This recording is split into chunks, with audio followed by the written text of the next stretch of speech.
Təbiət bəzən insan təxəyyülünü belə geridə qoyan möcüzələr yaradır.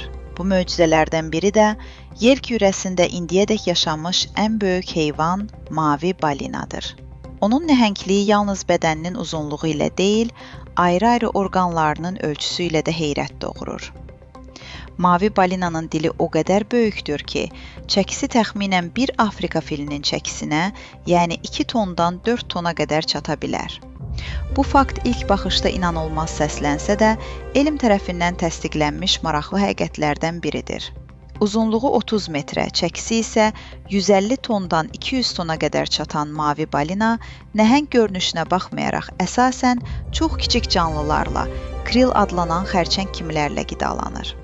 O bir udumda minlərlə litr suyu ağzına çəkir, sonra həmin suyu bığa bənzər lövhələri vasitəsilə süzərək yalnız qidasını saxlayır. Təbiətin yaratdığı bu nəhəng canlı bizə bir daha göstərir ki, böyüklük həmişə güc nümayiş etdirmək demək deyil.